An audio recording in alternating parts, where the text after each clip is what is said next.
انسان کی زندگی میں جو چیزیں اسے بہت زیادہ نقصان دیتی ہیں اور بہت پیچھے چھوڑ دیتی ہیں، دنیاوی معاملات سے لے کر روحانی، اخلاقی، قلبی اور قرب الہی کے معاملات تک کو جو چیزیں نقصان پہنچاتی ہیں، ان میں ایک بڑی چیز غفلت ہے۔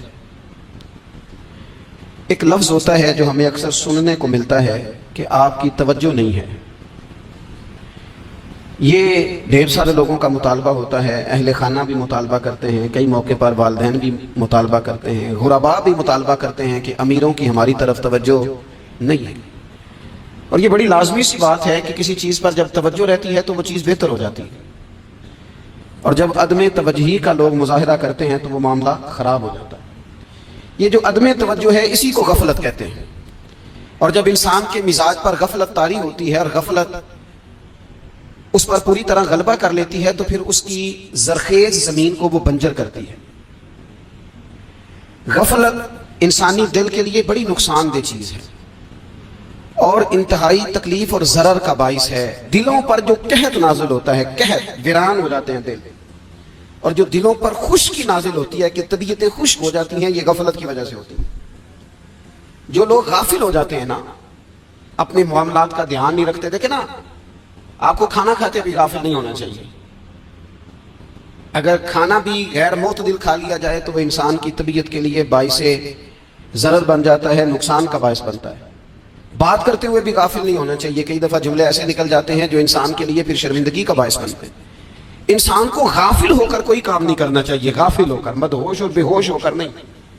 غفلت دل کو ویران کرتی ہے، طبیعت میں خشکی لاتی ہے۔ غافل کبھی نہ بنے۔ قرآن مجید فرقان حمید نے ارشاد فرمایا کہ اقترب للناس حسابهم، فرمایا لوگوں کے حساب کا وقت قریب آ گیا۔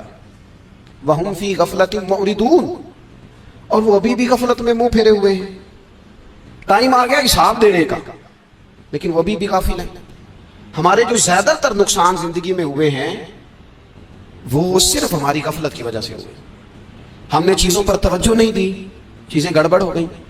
جس آدمی نے پھول لگائے ہوں، پھل لگائے ہوں، کھیتی لگائی ہو، وہ دانہ ڈال کے پانی دے کے فارغ نہیں ہو سکتا، اسے توجہ کرنی پڑتی ہے۔ اور کسی نے کہا تھا مالی جیندے ہون تو پھر بوٹے سکدے نہیں، اگر موجود ہو نا ان کو سینچنے والا، رکھوالی کرنے والا، تو پھر ان کی جڑیں کبھی خشک نہیں ہوا کرتی۔ ہماری جو غفلتیں ہیں یہ بڑی ضرر کا باعث ہیں، نقصان کا باعث، اور مجبوری معاف ہوتی ہے، غفلت معاف نہیں ہوتی۔ اسکول میں پڑھتے تھے، مدرسے میں پڑھتے تھے، تو ایک مجبوری ہو گئی جی، خدا نخواستہ گھر میں کوئی پریشانی ہو گئی تو اساتذہ اس پر سزا نہیں دیتے۔ کوئی خوشی کا موقع ہے گھر میں، فیملی میں کسی کی شادی ہے، اساتذہ اس پر سزا نہیں دیتے۔ لیکن اگر کبھی پتہ چلتا تھا نا کہ یہ گھر سے تو آیا تھا لیکن مدرسے نہیں آیا، یہ اسکول نہیں آیا، رستے میں غافل ہو گیا، تو یہ بات خوفناک تھی۔ یہ قابل سزا جرم تھا کہ تو غافل ہو گیا اپنی پڑھائی سے، تو گھر سے آیا اور یہاں نہیں آیا۔ غفلت قابل سزا ہوتی ہے، مجبوری کی معافی ہوتی ہے۔ ہمارا آج کا جو مسئلہ ہے وہ غفلت کا ہے۔ ڈھیر سارے لوگ ہیں، سمجھدار بھی ہیں، سیانے بھی ہیں، معاملہ فہم بھی ہیں، باشعور بھی ہیں، تعلیم کی ڈگریاں بھی رکھتے ہیں، لیکن اگر ان کی زندگیوں کی تکلیفوں کو دیکھا جائے اور بے آباد روح کو دیکھا جائے اور سجدوں سے ان کی دوری کو دیکھا جائے تو ایک ہی بات سمجھ میں آتی ہے کہ پتہ سارا ہے لیکن لے ڈوبی ہے غفلت، توجہ نہیں کی۔ لائق بچہ بھی نالائق ترین زندگی گزارتا ہے، اس لیے کہ اس کے لائق ہونے کے ساتھ ساتھ اس کا توجہ کرنا بھی تو ضروری ہے نا۔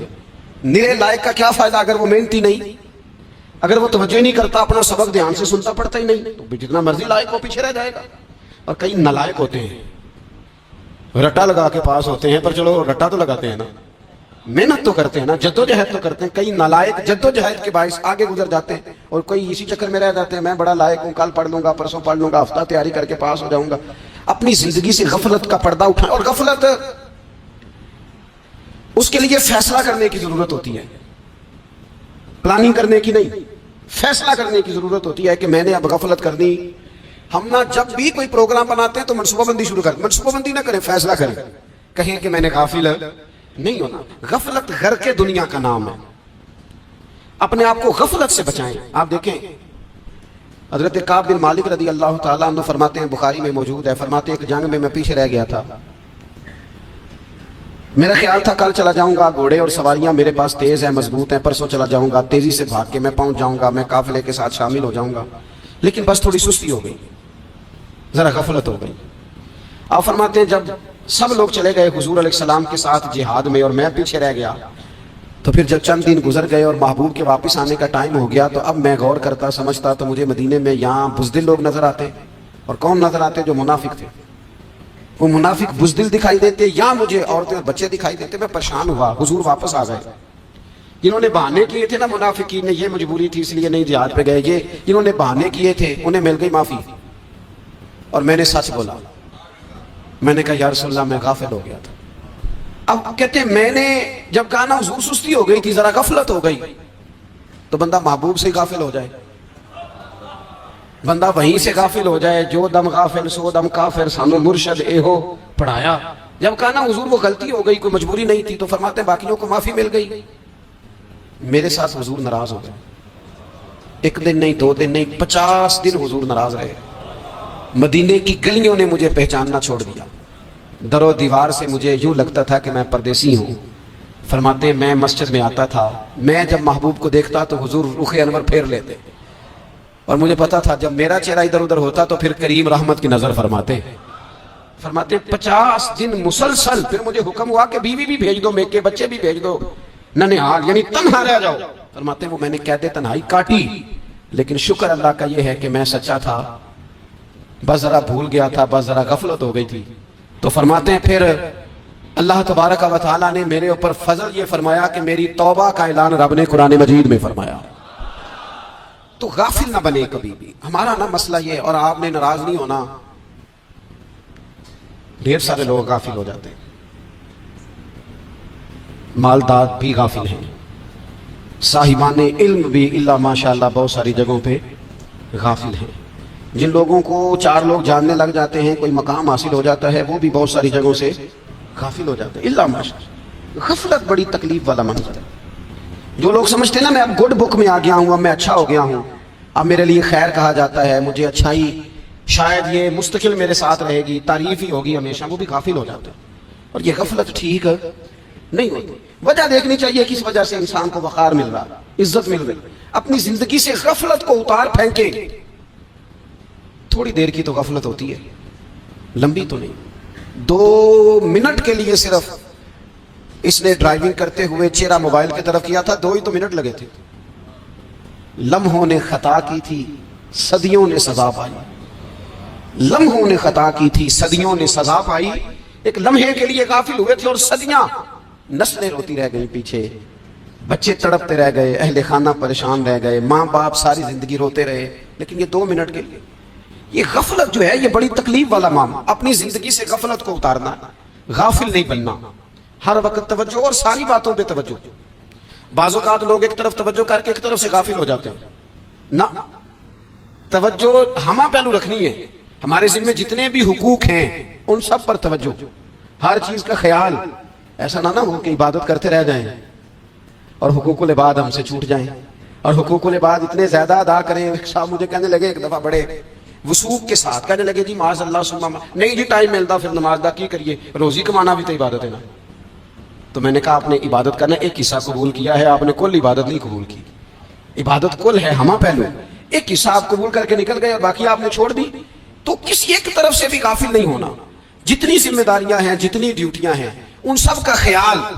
اور جو بڑا آدمی ہوتا ہے، بڑا گھر میں بڑا ہو، قبیلے میں بڑا ہو، علاقے میں بڑا ہو، ادارے میں بڑا ہو، کلاس میں بڑا ہو، جو بڑا ہے اس کی تو ساری آنکھیں کھلی ہوئی ہونی چاہیے، ایک ایک پر اس کی نظر ہونی چاہیے کہ میری کہاں ضرورت ہے، کہاں مجھے اشک شوئی کرنی ہے، کس کے ساتھ میں نے کس طرح محبت کا رویہ رکھنا۔ غافل نہ بنے۔ اچھا جی اب کیسے پتہ چلے گا کہ ہم غافل ہیں؟ یہ کیسے پتہ چلے گا؟ آپ کسی بندے سے بھی پوچھ لیں حالات کیا ہیں تو کہتا ہے اللہ کا شکر ہے کبھی کسی کا دل نہیں دکھایا، اللہ کا شکر ہے جی زمانہ ہو گیا 5 نمازیں پڑھتا ہوں، اللہ کا شکر ہے جی۔ کیسے پتہ چلے گا غافل ہے؟ پہلی علامت ہمارے علماء اور صوفیاء نے غافل بندے کی لکھی ہے۔ اس آئینے میں نے اور آپ نے اپنا آپ دیکھنا ہے۔ غافل بندے کی پہلی علامت یہ ہوتی ہے کہ وہ دنیاوی کاموں میں چست ہوتا ہے اور اللہ اور اس کے رسول کی فرما برداری میں سست ہوتا ہے۔ یعنی نماز کے وقت تو اسے نیند ستاتی ہے، پریشانی ہوتی ہے، لیکن اگر کسی جگہ مال مل رہا ہو, پیسے مل رہے ہوں, وہاں جانا ہو تو پھر اسے کوئی چیز بھی تنگ نہیں کرتی. دنیاوی کاموں میں چست ہوگا, یعنی ٹی وی کے آگے, موبائل کے آگے وہ گھنٹوں بیٹھا ہوا ہے, اور اگر اسے 25 منٹ قرآن پاک سننا پڑ جائے, اگر اسے 20 منٹ دینی محفل میں بیٹھنا پڑ جائے, اگر اسے کہا جائے کہ تو 20 رکعت نماز نفل ادا کر, دنیاوی کاموں میں چست ہے, دینی کاموں میں, یہ غفلت کی پہلی علامت. پھر ذاتی معاملات میں پیسہ خرچ کرنا ہو تو ڈھیر سارا, کسی غریب کی مدد کرنی ہو تو. وہ ہمارے ایک دوست ہیں, وہ اکثر کہا کرتے ہیں, وہ کہتے ہیں آج کل کسی سے کہنا فلائی کام میں, دینی کام میں کسی کی مدد میں کچھ 4 پیسے خرچ کرنے ہیں تو لوگ کہتے ہیں ہاتھ تنگ ہے. ہاں کچھ سستا پلاٹ ملتا ہو نا, اور اگر یہ سمجھ آ جائے کہ وہ مجبور ہے بیچارہ بیچنے والا, تو پھر کہتے ہیں میں 2-3 دوستوں کو پھاڑ لے سکتا. ذاتی کاموں میں جب بندہ چست ہو اور دینی کاموں میں سست ہو تو مطلب یہ ہے کہ بندہ غافل ہے. پہلی علامت غفلت کی. اور غفلت کی دوسری نشانی یہ ہے کہ انسان گناہ کے کاموں کو معمولی سمجھنے لگ جاتا ہے. یہ غافل بندے کی نشانی ہے, گناہ کو معمولی سمجھتا ہے, چھوٹا سمجھتا ہے. آج کل لوگ کہتے نہیں میں کو اکیلا کر رہا ہوں, ساری دنیا ہی کرتی ہے. اور جناب کیا ہو گیا, اگر یہ غلطی ہو گئی تو بندے سے ہو ہی جاتا ہے. گناہ کو معمولی سمجھنا, چھوٹا سمجھنا, اور کہنا پھر کیا ہو گیا ہے, انسان سے غلطی ہو جاتی ہے. آپ دیکھ لیں کہ سینکڑوں بیسیوں گناہوں کا بوجھ ہمارے سروں پہ ہوتا ہے, لیکن کوئی ہمارا دبدبہ ہے, کوئی ہماری گفتگو ہے, کوئی ہمارے جملوں میں خود پسندی ہے, کوئی ریاکاری ہے, کوئی تصنع. یہ غافل بندے کی علامت ہے. نبی اکرم صلی اللہ تعالی علیہ وآلہ وسلم نے فرمایا مومن اپنے گناہوں کو پہاڑ کی طرح سمجھتا ہے. یہ بخاری میں حدیث ہے. مومن پہاڑ کی طرح جانتا ہے اور وہ ڈرتا ہے کہ کہیں وہ پہاڑ اس کے اوپر گر نہ جائے, یعنی کہیں مجھے میرے گناہ کی سزا نہ مل جائے. چھوٹے گناہ کو بھی پہاڑ جانتا ہے, یار مجھ سے غلطی ہو گئی, مجھے ٹھیک کر لینی چاہیے, مجھے معافی لے لینی چاہیے, مجھے توبہ کر لینی چاہیے. مومن اپنے اوپر گناہ کو پہاڑ کی جانب سمجھتا ہے. اور حضور علیہ السلام فرماتے ہیں کہ یہ جو فاسق اور فاجر ہوتا ہے نا, اللہ کا نافرمان, یہ گناہ کو مکھی کی طرح سمجھتا ہے. یہ سمجھتا ہے میں نے اشارہ کرنا ہے, مکھی نے اڑ جانا ہے.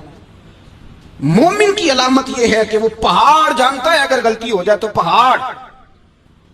امام اعظم ابو حنیفہ رحمۃ اللہ علیہ گزر رہے تھے تو بارش ہو گئی تھی اور کوفہ میں کیچڑ تھا, تو آپ نے جو جوتے پہنے ہوئے تھے ان جوتوں سے چلتے ہوئے نا آپ کے پاؤں سے کچھ مٹی اڑی, تو سامنے ایک یہودی تھا. اب اس زمانے میں دیواریں کچی ہوتی تھی, اس کے دیوار پر جا کے وہ مٹی جو تھی وہ لگ گئی. اب امام صاحب بڑے پریشان ہوئے کہ میں نے اس کی دیوار کو آلودہ کر دیا. یہاں تو لوگ اپنی اینٹیں رکھتے رکھتے کئیوں کی دیواریں توڑ ہی دیتے ہیں, اور پھر وہ اس پر ماننے کو بھی تیار نہیں ہوتے, تسلیم کرنے کو بھی تیار نہیں ہوتے. وہ کہتے ہیں پھر کیا ہو گیا, اب ہمارا یہاں گھر ہے تو ہم نے ٹرالی منگوانی نہیں تھی, ہمارا حق بنتا تھا. امام صاحب کے پیروں سے ذرا کیچڑ اڑا, یہودی کی دیوار پہ لگا, اس کی کچی دیوار تھی. امام صاحب پریشان ہو گئے, سوچنے لگے کہ اگر میں دیوار سے یہ کیچڑ اتارتا نہیں تو یہ بھی زیادتی ہے, میں نے اس کی دیوار کو گدلا کر دیا, اور اگر میں اتارتا ہوں تو کچھ مٹی اس کی دیوار کی بھی اتر جائے گی, کچی دیوار ہے, یہ بھی زیادتی ہے. مومن گناہ کو پہاڑ کی طرح سمجھتا ہے کہ کہیں گر نہ جائے, اس کی بھی کہیں سزا نہ مل جائے. امام صاحب نے اس کے دروازے پہ دستک دی, وہ باہر آیا تو اتفاق سے وہ آپ کا مقروض بھی تھا, اس نے پیسے دینے. باہر نکلتے ہی کہنے لگا اوہ آپ تو قرض لینے آ گئے, میرے پاس تو ابھی گنجائش نہیں ادا کرنے کی. تو امام صاحب کہنے لگے تو قرض چھوڑ, وہ میں نے معاف کیا, میرے سے غلطی ہو گئی ہے. میں آ رہا تھا, لکڑی کے جوتے اس زمانے میں کھڑاؤں لوگوں نے پہنے ہوتے تھے, کہا وہ میرے پیروں سے ذرا کیچڑ اڑا ہے, تیری دیوار پہ لگ گیا ہے. اب میں بڑی دیر سے کھڑا سوچ رہا ہوں کہ اگر میں تیری دیوار صاف نہ کروں تو میں نے یہ میلی کر دی, گدلی کر دی, یہ بھی بات درست نہیں ہے, زیادتی. اور اگر میں اسے صاف کرتا ہوں کچی دیوار سے کچھ مٹی اتر جائے گی تو یہ بھی زیادتی ہے. اب تو بتا میں کیا کروں. تو بے موسمہ پھل تھا نا یہ, تو بے موسمہ پھل دیکھ کے بندہ حیران ہو جاتا ہے. جو باتیں روٹین میں نہ ہو رہی ہوں وہ ذرا انوکھی لگتی ہے, بندہ حیران ہو گیا. غور سے امام صاحب کا چہرہ دیکھنے لگا, غور سے چہرہ دیکھنے لگا. تو پھر تھوڑی دیر سوچنے کے بعد کہنے لگا حضور پہلے میں نے دین اسلام کے بارے میں پڑھا اور سنا تھا, آج میں نے دین دیکھا ہے. پہلے میں نے سنا تھا کہ دین اسلام اس طرح کا ہے, آج میں نے دین. ہم نہ پوری دنیا کے کافروں کو دین سنانا چاہتے ہیں, دکھانا نہیں چاہتے. ہم نیک نظر آنا چاہتے ہیں, نیک بننا نہیں چاہتے. ہم نیک نظر آنا چاہتے ہیں. نتیجہ کیا نکلتا ہے کہ کچھ عرصے کے بعد پتہ چل جاتا ہے بندہ کس لیول کا نیک ہے, کیا معیار ہے اس کی نیکیوں کا. کہنے لگا حضور پہلے میں نے دین سنا تھا, آج دیکھا ہے. آپ وہ مٹی کی دیوار پر جو کیچڑ لگ گیا ہے, دیوار کو بعد میں صاف کیجئے گا, پہلے کلمہ پڑھائیں تاکہ میرے اندر کا کفر صاف ہو جائے, مجھے مسلمان کر دیں. تو غافل آدمی جو ہوتا ہے نا, وہ پھر تیسری بات جب بندہ بہت زیادہ غافل ہو جاتا ہے پھر اعلانیہ گناہ کرنے لگتا ہے. ایک گناہ پھر اس کا اظہار گناہ. ایک بندہ حدیث پاک میں آتا ہے، ایک بندہ رات کو کوئی غلطی کرتا ہے، اللہ تعالیٰ اس میں پردہ ڈال دیتا ہے، لیکن وہ سویرے خود لوگوں کو بتاتا پھرتا ہے میں نے یہ کیا، میں نے یہ کیا. جب آپ اظہار گناہ کرتے ہیں نا تو سامنے والا بھی دلیر ہوتا ہے، کہتا ہے اس نے کیا میں کر لوں گا تو پھر کیا ہوا.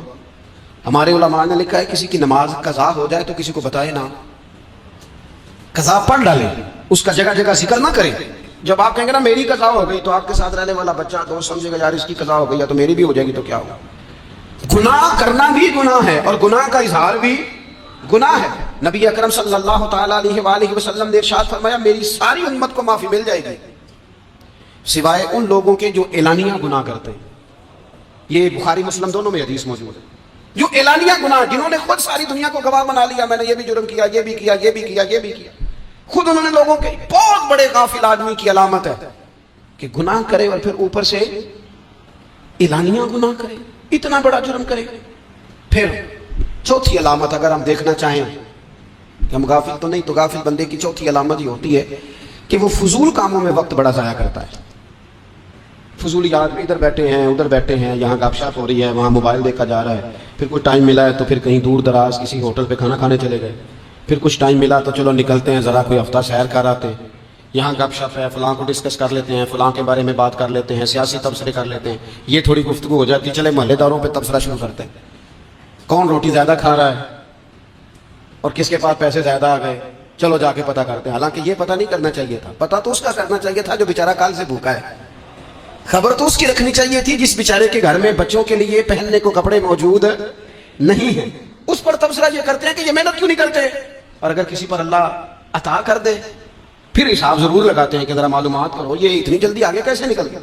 غافل بندے کی علامت ہے وقت کا ضائع کرنا اور فضول کاموں میں ضائع کرنا اور بلا وجہ ضائع اور ایسے سوالات کرنا جن کی ضرورت ہی کوئی نہیں، بالکل ضرورت ہی نہیں، کوئی مطلب ہی نہیں، لیکن ہم لوگ وقت ضائع. یہ غفلت کی علامت ہے، غفلت. اللہ والوں کی علامت کیا تھی؟ ایک بات انہوں نے زندگی میں لے لی، سیکھ لی، پھر ساری زندگی اسی پہ گزار دی. ان کا ارادہ تھا نا کشکول سیدھا کیا. کچھ لوگ ساری زندگی لیکچر قبول لے لے کے سن کے پھر بھی سمجھنے کو تیار ہے. یہ غافل دل کی علامت ہے. اس لیے نبی پاک صلی اللہ تعالیٰ علیہ وسلم نے فرمایا دو نعمتیں ایسی ہیں جن میں اکثر لوگ غفلت میں ہیں، ایک صحت اور دوسری فراغت. لوگ بلا وجہ وقت ضائع کرتے ہیں. اللہ نے صحت دی ہے کسی خیر کے کام میں لگائیں. اگر آپ کے پاس فارغ وقت ہے تو قرآن پاک کو یاد کریں، ترجمہ اور تفسیر سے پڑھیں، محبوب پاک علیہ السلام کی احادیث کو یاد کریں، اللہ والوں کی باتیں سنیں. وقت ملے تو عبادات میں لگائیں، نوافل میں لگائیں، تلاوت میں لگائیں، ذکر اذکار میں لگائیں. اور پھر اللہ مزید توفیق عطا کرے تو کسی کے بھلے میں وقت لگائیں. گلی سے کوئی کانٹا اٹھائیں، کوئی روڑا اٹھائیں، کوئی کسی کی مدد کریں. لیکن یہ غافل انہیں کی علامت ہے کہ اپنے وقت کو ضائع کرنا. اور پھر اسی طرح غفلت کی پانچویں علامت یہ ہے کہ اگر بندے کو دنیا سے پورا پیار ہو جائے، یعنی شب قدر میں بھی آ کے کہتا ہے یا اللہ کبھی پیسے دے دینا، شب برات والے دن بھی کہتا ہے کہ مالک اگر کبھی کوئی ایسا سبب لگ جائے نا، یعنی بیت اللہ شریف کے سامنے کھڑے ہو کے بھی اگر اس نے مال ہی مانگنا ہے وہاں بھی اس نے یہی سوال کرنا ہے، حب دنیا اتنی غالب آ جائے تو یہ غافل ہونے کی علامت. دنیا ضرورت ہے مقصد نہیں ہے، دنیا کی حاجت ہے مقصد نہیں ہے، یہ مقصود نہیں. اور جب لوگ فقط دنیا کے مال کو دولت کو، نبی پاک علیہ السلام نے فرمایا وہ لعنتی ہے جو درہم اور دینار کا بندہ بن گیا ہے، پیسوں کا بندہ بن گیا ہے. مل جائے تو خوش ہوتا ہے، نہ ملے تو تکلیف میں آ جاتا ہے. یہ غافل بندے کی علامت. مومن تو وہ ہوتا ہے کہ دولت رزق حلال ضرور کماتا ہے تاکہ کسی کے آگے ہاتھ نہ پھیلانا پڑے، کوشش ضرور کرتا ہے، پر دنیا کو جیب میں جگہ دیتا ہے دل میں نہیں دیتا. اس کی جگہ جہاں ہے اسے وہاں رکھتا ہے، اسے دل میں جگہ. دل تو ایک ہے، اس میں رب رسول کو بسائیں گے یا کسی اور کو بسائیں گے. تو حب دنیا یہ غافل ہونے کی بہت بڑی علامت ہے. پھر اسی طرح جو بندہ رب کریم کو جانتا نہیں نا وہ بھی غافل ہو جاتا ہے. ایک تو جو یہ نہیں نہ جانتا کہ رب کریم سزا دے گا، مجھے دیکھ رہا ہے، اسے نہ اونگ آتی ہے نہ نیند آتی ہے، جو اس کی معرفت نہیں رکھتا کہ میرا رب ہر وقت مجھے دیکھ رہا ہے، وہ بھی غافل ہو جاتا ہے.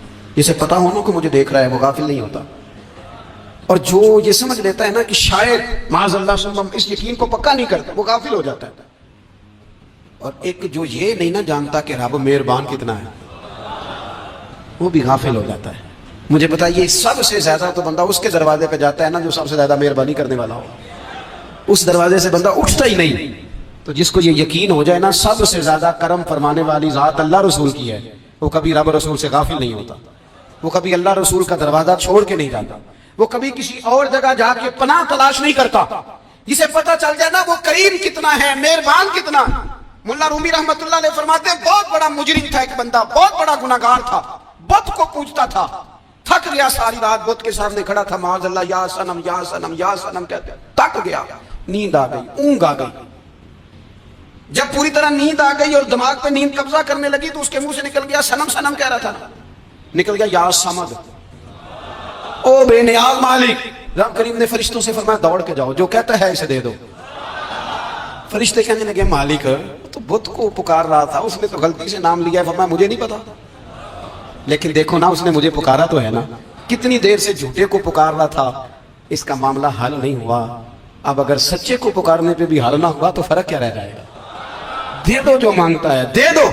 میرے دوست گھر پتہ چل جائے وہ کریم کتنا ہے, وہ مہربان کتنا ہے. میرے رسول پاک علیہ الصلوۃ والسلام نے تو فرمایا تیری آنکھ سے اگر اس کے خوف سے اتنا آنسو بھی نکل گیا جتنا مچھر کا پر ہوتا ہے, تو جس طرح بھینس کے تھنوں سے نکلا ہوا دودھ واپس تھنوں میں نہیں نہ جاتا, جو اتنا بھی روئے نہ روئے اللہ کے خوف سے وہ بندہ دوزخ میں نہیں جائے گا. تھوڑی دیر کے لیے ڈر جائے اپنے رب سے, آئے تو صحیح. عدم معرفت غفلت پیدا کرتی ہے, تو آ تو صحیح, وہ تو کریم ہی بڑا ہے, وہ تو مہربان ہی بڑا ہے. حضرت زنیرہ رضی اللہ تعالی عنہ حضور کی صحابیاں ہیں. ایام جو مکے کے تھے مسلمانوں پر بڑی آزمائش کے تھے, انہیں بڑا مارا کفار نے, اتنا مارا کہ ان کی بینائی چلی گئی, نظر آنا بند ہو گیا. کافروں کی عورتوں نے تانا دیا کہ تو نے ہمارے بت چھوڑے ہیں نا, تو دیکھنا تیری بینائی چلی گئی. تو جناب زنیرہ اللہ پہ بھروسہ, توکل, معرفت الہی کا جذبہ, اٹھ کے کھڑی ہو, کہنے لگی چپ کرو, تمہارے جھوٹے بت کیا کر سکتے ہیں, میرا رب چاہے تو صبح جب میں اٹھوں تو میری آنکھیں روشن ہوں, اگر کریم کرم کر دے. لوگ کہتے ہیں واقعی ایسا ہوا, جب وہ سویرے اٹھی تو اللہ نے ان کی روشنی واپس کر دی. تجھے پتہ چل جانا وہ مہربان کتنا ہے. وہ ایک بزرگ تھے تو ان سے کسی نے کہہ دیا کہ اگر آپ کا حساب آپ کے ماں باپ کے ذمہ ہو جائے تو پھر کیسا, پوچھنے کے لیے قیامت میں اگر ماں باپ حساب لیں تو پھر کیسا. تو بڑے سیانے لوگ تھے جو دل والے تھے, کہنے لگے نہیں, رب کریم ہی ٹھیک ہے, اس لیے کہ وہ ماں باپ سے کہیں بڑھ کر پیار کرنے والا ہے. اگر یہ معرفت مل جائے وہ کریم کتنا ہے. اور جب بندہ پوری طرح اس کی بارگاہ میں آ کے تڑپ جاتا ہے نا, مولا میں جاؤں کدھر, تیرا دروازہ چھوڑ کے جاؤں کدھر. اقبال کہتے ہیں وہ ایک سجدہ جسے تو گران سمجھتا ہے 1000 سجدوں سے دیتا ہے آدمی کو نجات. تجھے جگہ جگہ جھکنا نہیں پڑے گا اگر تو صحیح معنوں میں اپنے رب کی بارگاہ میں جھک جائے. تو میرے عزیز کوشش کریں کہ اس کی معرفت, اس کا کرم, اس کی عطا اور اللہ تبارک و تعالیٰ کے حاضر و ناظر ہونے پر عین الیقین, حق الیقین حاصل کریں. اور پھر 8ویں بات یہ ہے کہ غافل لوگوں کی صحبت بھی بندے کو غافل کر دیتی. غافلوں کی صحبت میں نہ بیٹھے, ان کی صحبت میں بیٹھے, ان کے پاس بیٹھنے سے دل میں رب رسول کی محبت پیدا ہوتی ہے. غافلوں سے بچیں. چنگیاں دے لڑ لگی ساں تے چولی چ پھل پئے, تے جدوں میں پیڑیاں دے سنگ رل گئی تے میرے اگلے بھی ڈول گئے. برے آدمی کی صحبت بندے کو غافل کر دیتے. غافلوں کی صحبت میں کبھی نہ بیٹھے, کبھی نہیں. غافل آدمی آپ کو غافل کر دے گا. میرے نبی پاک علیہ الصلوۃ والسلام نے فرمایا انسان اپنے دوست کے مذہب پر ہوتا ہے. یہ بہت بڑے لفظ ہیں. فرمایا المرء علی دین خلیلہ, انسان اپنے دوست کے مذہب پر ہوتا ہے. تو دیکھ تو نے دوست کس کو بنایا, جو تیرے دوست کا مذہب ہوگا وہی تیرا ہو جائے گا. ہم نے دوست بنایا نا غوث پاک جیلانی کو, ہم نے یاری لگائی ہے نا داتا علی اجمیری سے, ہماری نسبت ہے نا معین الدین اجمیری سے, ہمارا تعلق ہے نا بہاؤالدین زکریا ملتانی سے, ہمارا رشتہ ہے نا حضرت مجدد الفسانی سے, ہم ماننے والے ہیں نا اعلیٰ حضرت بریلوی کے, ہمارا تعلق ہے کبھی جماعت علی سے کبھی مہر علی سے, ہمارا ان سے تعلق ہے تو صبح شام ہماری زبان پر رہتا ہے بلغ العلا بکمالہ کشفت دجا بجمالہ حسنت جمیع خصالہ صلو علیہ وآلہ. ان سے تعلق جڑا ہے نا تو کئی دفعہ تنہائیاں تڑپا دیتی ہیں اور تڑپ کے کہتے ہیں اج سکھ متران دی ودیری, اج سکھ متران دی. سکھ کہتے ہیں اڈیق کو, متر کہتے ہیں محبوب کو.